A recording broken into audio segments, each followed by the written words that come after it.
해마다 연말이 되면 또 한 살 나이를 먹겠구나 싶어서 시간이 좀 더디게 갔으면 왜 이렇게 시간은 빨리 가는가 이런 생각도 드는데, 올 연말은 차라리 좀 시간이 빨리 갔으면 하는 생각도 많이 들었습니다. 나라가 너무 혼란하고 또 너무 큰 사고까지 겹치고 나니까 시간이 빨리 지나면 이런 충격과 슬픔과 아픔 속에서 많은 사람들이 벗어날 수 있지 않을까, 그런 생각입니다. 아무튼 이런 때일수록 이 땅에 살아가는 그리스도인들이 더 잘 살아야 되겠습니다. 이 땅을 위로하는 하늘의 위로가 우리를 통해 세상으로 흘러갈 수 있도록, 우리가 말 한마디를 해도 위로의 말을 내뱉고, 마음 쓸 때도 이런 때에는 더 조심하고, 또 내 이웃을 위해 섬기고 사랑하는 마음으로 우리가 하루하루를 그렇게 살아갈 수 있다면 슬픔과 아픔에 빠진 이 나라가 조금은 믿는 이들을 통해 위로받을 수 있으리라 생각이 됩니다. 오늘 송구영신 예배를 통해서 인생의 두 가지 지혜를 배울 수 있을 것 같습니다. 첫째는, 하루하루 살다 보니 한 해의 마지막 날이 온 것처럼 우리의 인생도 그렇게 하루하루 살다 보면 그 마지막 날이 온다는 사실입니다. 둘째는, 한 해가 다 지나갔지만 이렇게 우리에게 다시 새로운 한 해의 삶이 주어진 것처럼 우리에게는 인생뿐 아니라 영생의 삶도 있다는 사실을 우리가 송구영신 예배를 통해 또 새롭게 주어지는 우리의 한 해를 통해 깨달을 수 있기를 원합니다. 우리는 새로운 한 해가 우리가 살고 있는 한 해가 저문다고 두려워하지 않습니다. 왜냐하면 우리에게는 달력이 있어서 2024년의 12월 31일 다음 날에는 25년의 1월 1일이 있다는 것을 알고 있기 때문입니다. 우리는 이 세상에서 쓰는 달력뿐만이 아니라 하나님의 달력도 어느 정도는 알고 있습니다. 도대체 하나님이 내 삶을 어디까지 인도해 가실지야 우리가 알 수 없겠지만, 우리의 인생 이후에 하나님이 불러주실 그 영원한 나라, 영생의 삶이 있다는 것을 알고 있다는 것입니다. 그래서 우리는 한 해의 마지막 날이 왔다고 두려워하지 않는 것처럼 인생의 마지막 날이 올지라도 두려워하지 않을 수 있습니다. 우리에게는 그 영생의 소망과 확신이 있기 때문입니다. 새해를 위해서 우리가 품고 기도하는 여러 가지 소망과 기도의 제목들이 있겠지만, 무엇보다 우리가 영원한 하늘의 소망을 품고 이 땅에서 그 하늘의 백성으로 살아가는 이 한 해가 될 수 있기를 주님의 이름으로 축원합니다. 오늘 함께 읽은 디모데 후서의 말씀은 사도 바울이 아들처럼 여기던 제자 디모데에게 마지막으로 남기는 당부의 말씀입니다. 시시각각 다가오는 순교의 위협 속에서 일평생 복음을 위해 헌신했던 노 사도는 죽음의 두려움 대신 하늘의 소망을 되새기고 있습니다. 그리고 디모데 역시 하나님의 영광이요 자신의 자랑이 되어서 그렇게 자신처럼 살아 자신처럼 하늘의 상 받기를 원하는 마음으로 유언처럼 남겨둔 말씀이 오늘 우리가 함께 읽은 본문의 말씀입니다. 우리도 바울 사도가 디모데에게 전해준 이 삶의 지혜를 배워서 새롭게 맞이한 이 한 해를 믿음으로 또 믿음의 지혜를 가지고 살아갈 수 있기를 원합니다. 사도 바울은 자신의 삶을 이렇게 요약했습니다. 나는 선한 싸움을 싸우고 나의 달려갈 길을 마치고 믿음을 지켰으니. 사도 바울의 삶은 싸우고 달리고 지키는 삶이었습니다. 하나씩 이것이 어떤 뜻인지를 좀 살펴보아야 하겠습니다. 첫째로 사도 바울의 삶을 요약한다면 그것은 싸우는 삶이었습니다. 그러나 사람끼리 싸우는 것 아니었고요, 감정대로 싸우는 것이 아니었습니다. 사도 바울은 선한 싸움을 싸웠다고 말합니다. 도대체 이 선한 싸움이 무엇이겠습니까? 일단은 선한 목적을 가져야 하겠습니다. 그리고 선한 방법으로, 선한 목적을 가지고 선한 방법을 사용하는 영적인 대결이 바로 선한 싸움입니다. 그렇다면 우리의 인생도 선한 싸움이 되게 하려면 어떻게 해야 되겠습니까? 5절에 사도 바울은 그 답을 들려주고 있습니다. 첫째로 사도 바울은 모든 일에 신중하라 그렇게 이야기합니다. 에덴 동산에서 마귀가 사람을 찾아와 유혹할 때 마귀의 모습 그대로 흉악한 얼굴로 찾아오지 않습니다. 마귀는 뱀의 탈을 쓰고 찾아옵니다. 뱀이라고 하는 동물은 성서시대 유대인들에게는 가장 지혜로운 동물로 여겨졌습니다. 뱀은 지혜로운 모습으로 지혜로운 척하면서 지혜로운 말인 것처럼 들리는 말로 사람을 유혹했다는 것입니다. 마귀는 절대로 무섭거나 혹은 더럽거나 흉악한 모습으로 우리에게 나타나지 않는다는 것입니다. 언제든지 지혜로운 척하고 언제든지 선한 척하며 우리에게 다가와 미혹하는 것이 바로 마귀의 유혹입니다. 그래서 우리는 신중해야 합니다.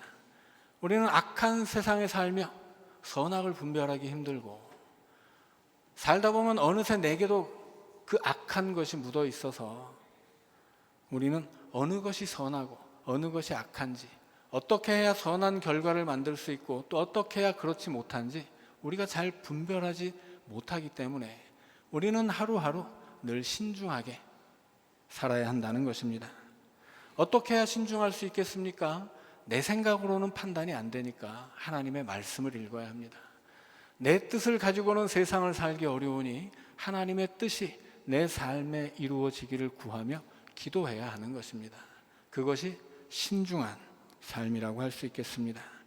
둘째로 사도 바울은 고난을 피하지 말라고 합니다.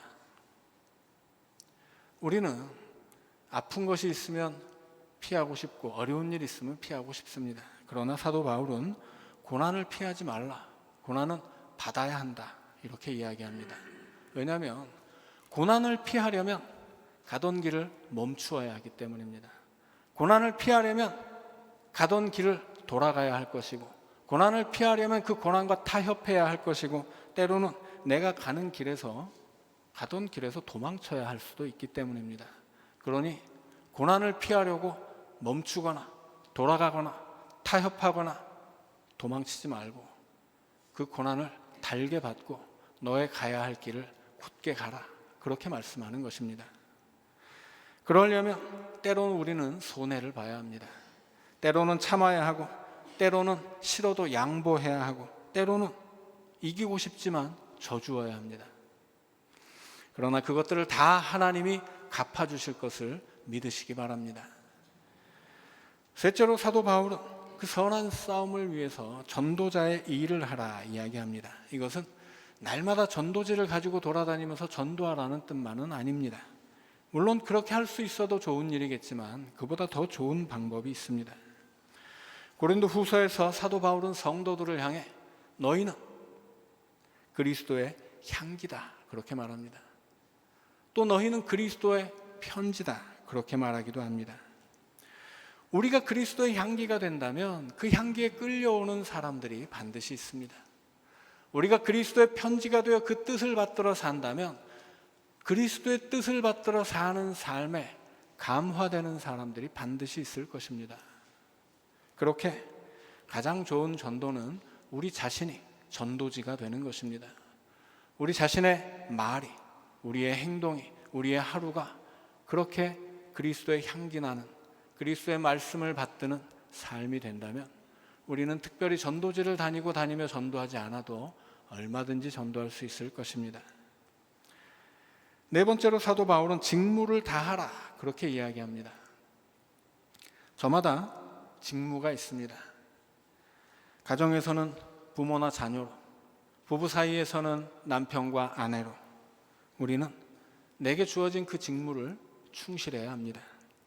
직장에서는 성실과 정직으로 좋은 선후배와 동료가 되어야 할 것이고 교회에서는 사랑으로 섬기고 그리스도의 덕을 세우는 그리스도의 종이 되어야 할 것입니다.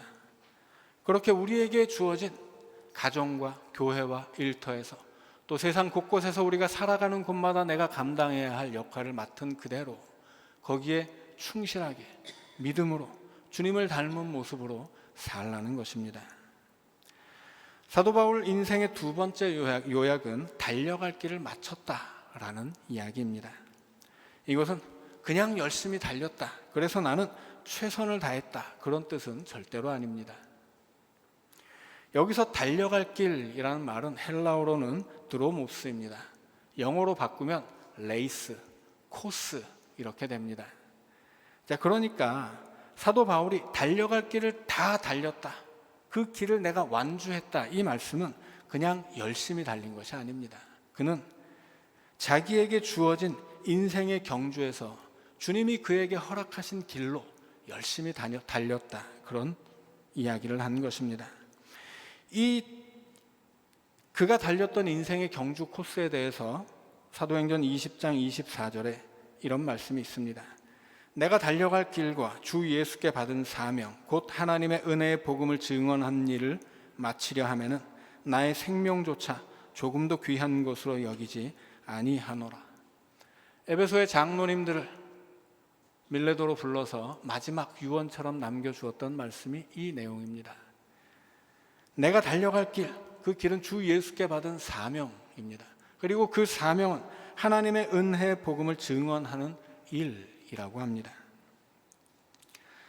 그래서 사도 바울은 고린도전서 9장 26절에서 자신의 인생의 달리기에 대해 이렇게 이야기합니다.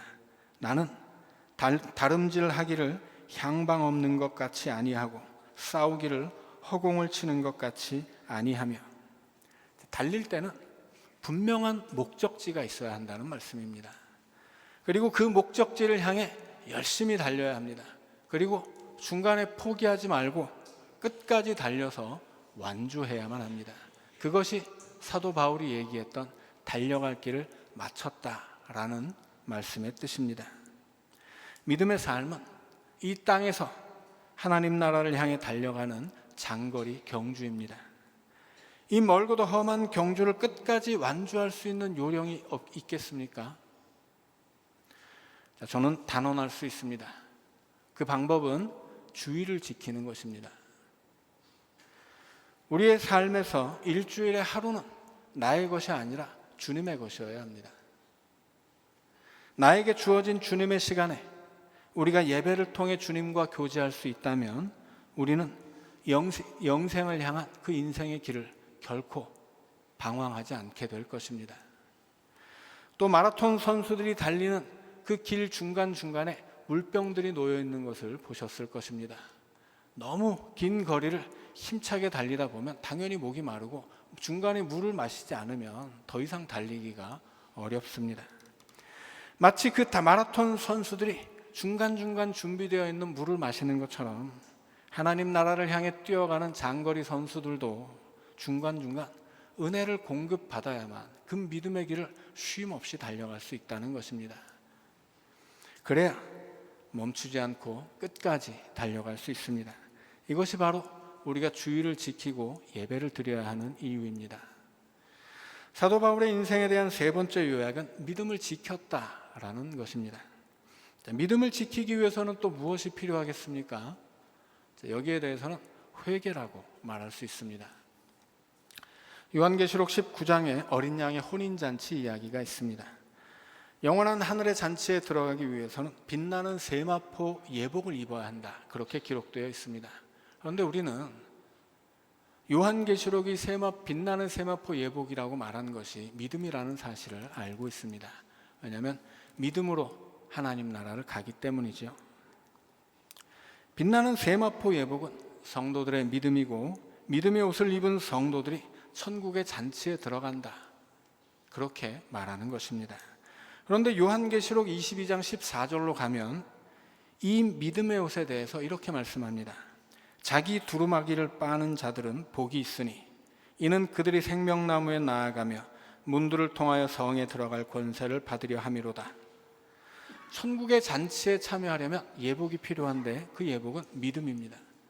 그런데 그 믿음의 예복이, 그것도 옷이라 자꾸 입다 보면 때가 타고 또 더러워지면 빨기도 해야 한다는 것입니다. 왜냐하면 우리가 이 믿음의 옷을 입고 세상을 사는 동안 그 세상에 때가 묻기 때문입니다.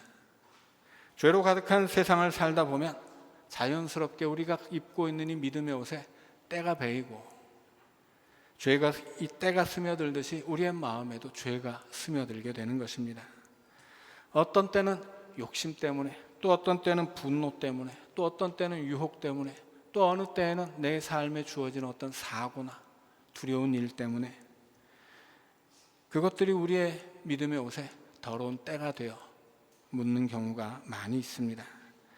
아침마다 일어나면 새로운 속옷을 꺼내 입듯이 또 우리가 입고 다니는 외투도 뭐가 묻고 더러워지면 깨끗이 또 세탁을 해서 입듯이 우리는 그렇게 늘 내게 묻어있는 죄를 털어내기 위해서 회개해야 한다는 것입니다.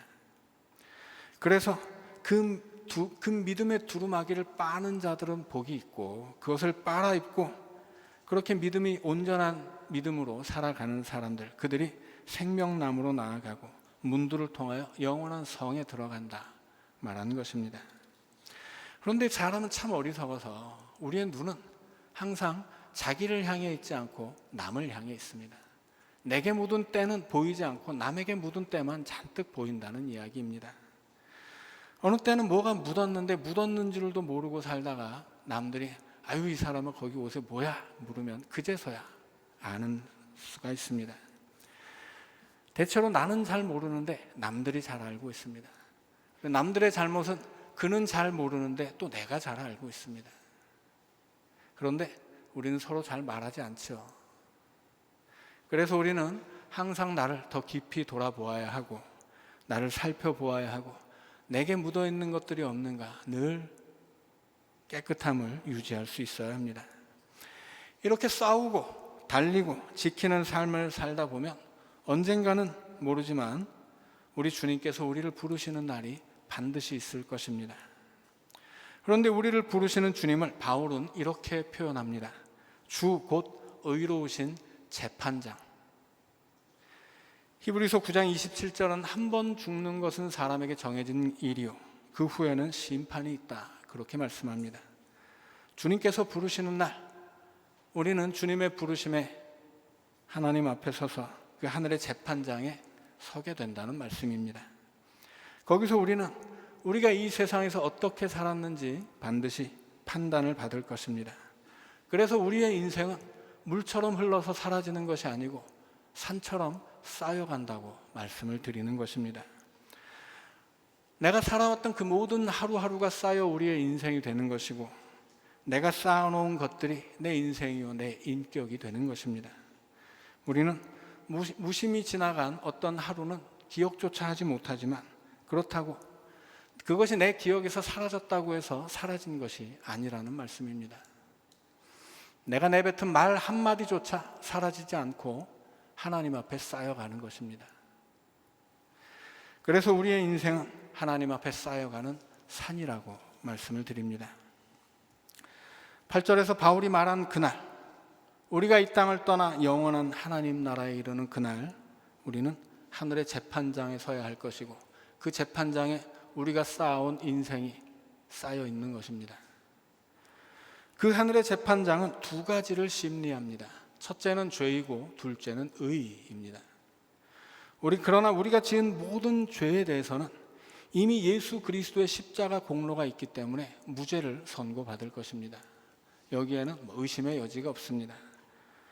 그러나 그 다음이 있습니다. 그 다음은 우리가 의롭게 살았던 것에 대한 상을 심리하는 것입니다. 사도 바울은 그래서 내게는 의의 면류관이 준비되어 있다 이렇게 말하는 것입니다. 그리고 디모데를 향해서도 너도 의의 면류관을 받아라. 우리뿐만이 아니라 누구든지 주의 나타나심을 기대하고 사모하는 자들은 다 그 의의 면류관을 받을 것이다 말하고 있습니다. 그 소망을 가지고 이 땅을 사는 사람들, 그래서 그 소망 때문에 쉼없이 싸우고 달리고 지키는 사람들, 그들에게 하나님이 그 하늘의 재판장에서 그 의로운 삶에 합당한 영원한 상을 주신다는 말씀입니다. 그 의의 면류관을 오늘 우리도 받기를 원합니다. 우리에게 주어진 2025년의 하루하루가 선한 싸움의 무대가 되고 또 하나님 나라를 향해 달려가는 사명의 길이 되고 새로운 해에도 우리가 믿음을 지켜서 살아갈 수 있다면 이제 사도 바울이 이야기했던 그 영원한 하늘의 상이, 그리고 뒤돌아볼 때 조금도 후회 없는 그 아름다운 인생이 우리의 것이 될 것입니다. 이제 출발하는 25년에 하늘의 소망과 기쁨으로 가득하시기를 우리 주님의 이름으로 축원합니다. 말씀을 기억하며 침묵으로 기도하겠습니다.